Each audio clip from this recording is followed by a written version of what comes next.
نور الحق قادری صاحب. شکریہ جناب چیئرمین صاحب. آج اس ہاؤس نے جو قرارداد پیش کیا ہے اور یہ پوری پاکستانی قوم اور دنیا بھر میں جتنے مسلمان رہتے ہیں ان سارے مسلمانوں کے جذبات کی عکاسی ہے اور ترجمانی ہے، اور یقیناً حضور نبی کریم صلی اللہ علیہ وسلم کی توہین یا تحقیر پہ مسلمانوں کے دل اور روح جو ہے مجروح ہو جاتے ہیں. حضور نبی کریم صلی اللہ علیہ وسلم کے بارے میں اللہ تعالیٰ نے حکم دیا ہے کہ النبی اولا بالمؤمنین من انفسہم. نبی کی حیثیت اور احترام اور مقام مومنین کے لیے، مسلمانوں کے لیے اپنی جانوں سے بھی زیادہ بڑھ کر ہے. اور الحمدللہ اسلام نے، قرآن پاک نے واضح فرمایا لا نفرق بین احد من رسلہ، رسولوں میں کسی میں ہم فرق نہیں کرتے، ان کے احترام میں، ان کی تعظیم میں، ان کی توقیر میں.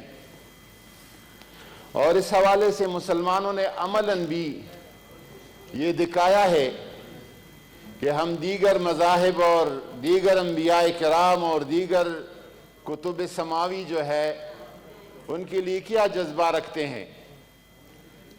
اور اس کی واضح دلیل یہ ہے کہ مسلمانوں کے ہر گھر میں آپ کو موسیٰ کا نام ملے گا، عیسیٰ کا نام ملے گا، سلیمان کا نام ملے گا، داؤد کا نام ملے گا، آسیہ اور مریم کے نام ملیں گے.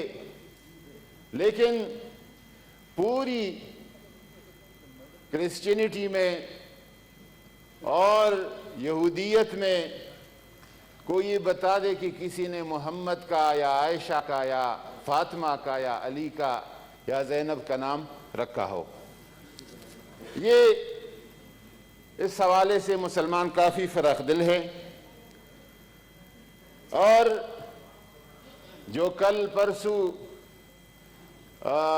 فرانسیسی صدر کا جو بیان آیا ہے، اور میں اتفاق کروں گا، ہمارے ایک فاضل رکن نے کہا کہ فرانس کے اندر جو مسلمانوں کی آبادی ہے اور بہت بڑی آبادی ہے اور بہت ذمہ دار آبادی ہے نارتھ افریقن عرب کا، اور فرانس کے ویسے جو تعلقات ہے عرب دنیا سے، میں عرب میڈیا کو فالو کرتا رہتا ہوں، تو پچھلے 2-3 دن سے عرب دنیا کا جو رد عمل ہے یقیناً بہت ایک بڑے غصے اور غم کا رد عمل ہے.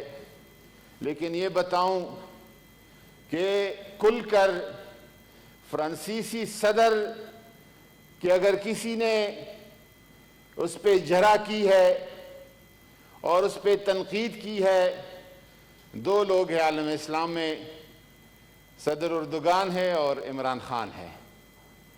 اور بالکل جو کہا گیا ہے کہ صدر اردوغان نے کہا کہ ان کو دماغی بیماری کے علاج کے لیے کچھ گولیاں لینے چاہیے، اور جس طریقے سے اس نے کہا ہے، جس طریقے سے فرانسیسی صدر نے مسلمانوں کو نشانہ بنایا ہے، بجائے اس کے کہ مسلمانوں کے دکھوں کا مداوع کرتے، جس طرح نشانہ بنایا ہے، تو واقعی ان کا یہ کردار انتہائی مجرمانہ ہے، احمقانہ ہے اور غیر ذمہ دارانہ ہے. میں ایک گزارش کروں گا، پچھلے ہفتے ترکی ہوسٹ کر رہا تھا اور ویڈیو لنک پہ، زوم پہ پوری اسلامی دنیا کے ہیڈ آف اسلامک ڈپارٹمنٹ اور وزراء کا ایک اجلاس تھا. میں بھی شریک ہوا تھا، اور اس میں نے جو تجویز وہاں پہ رکھی تھی اس کا صرف اعادہ کروں گا. میں نے ادھر کہا تھا ان کو کہ اس کا علمی اور فکری جواب جو ہے بہت ضروری ہے۔ ہم ایکیڈمک لیول پہ علمی اور فکری طریقے سے اس کا مسلمانوں کے اسکالر، علماء، محققین اس کا بھرپور جواب دیں۔ سفارتی اور سیاسی جواب انتہائی ضروری ہے، اور وہاں مغرب میں جو انصاف پسند طبقات ہے، اسلامی ممالک کو OIC کا پلیٹ فارم ہو یا کوئی دوسرا پلیٹ فارم ہو، وہاں پہ انصاف پسند طبقات کے ساتھ ایک مؤثر رابطہ اور اس حوالے سے ان کو پیغام دینے کی ضرورت ہے۔ اور قانونی جواب، اگر آج سیف صاحب نے کہا کہ کچھ آلریڈی انٹرنیشنل کنونشنز ہے، اگر وہ ہے تو وہ اس سے گرد غبار اٹھایا جائے اور اس کو سامنے لایا جائے، اور اگر نہیں ہے تو ایک بھرپور مؤثر قسم کی انٹرنیشنل کنونشن کی ضرورت ہے، اور میرے خیال میں یہ پہل پاکستان کو کرنا چاہیے۔ میرا وزیر اعظم صاحب کو بھی یہی مشورہ ہوگا، اپنی وزارت خارجہ کو بھی یہی مشورہ ہوگا، یہاں پہ جو نامی گرامی قانوندان اور شخصیات ہیں ان سے بھی یہی مشورہ ہوگا، اور ساتھ ساتھ اسلاموفوبیا کے خلاف میڈیا پہ جو کچھ ہو رہا ہے، نیوز چینل کے ساتھ ساتھ فلم انڈسٹری جو کچھ کر رہی ہے، اس کا بھی جواب ضروری ہے، اور معاشی اور اقتصادی جواب بھی اس کا ضروری ہے۔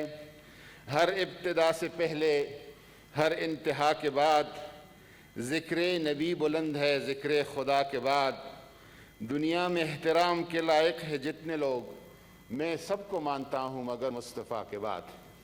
تھینک یو جی۔ سینیٹر کلثوم پروین صاحب۔ چلیں، بہت شکریہ، آپ اشارے سمجھنے لگ گئے ہیں، اچھی بات ہے، کیونکہ جی میں اب پورے ہاؤس کے اشارے سمجھتا ہوں جی، فکر نہ کریں جی، آپ اشارہ سمجھ گئے تھے، دور سے سارے اشارے ہی کر رہے ہوتے ہیں جی۔ شکریہ چیئرمین صاحب۔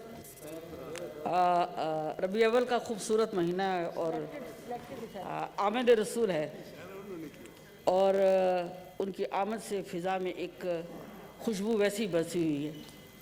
سرکار دو جہاں اس مہینے میں تشریف لائے تھے جو عالم دو جہاں کے لیے بنائے گئے تھے، اور زمین و آسمان اس دن جو ہے انہوں نے ہدیہ سلام پیش کیا تھا تمام پیغمبروں نے، حضرت آدم علیہ السلام سے لے کر آخری نبی تک۔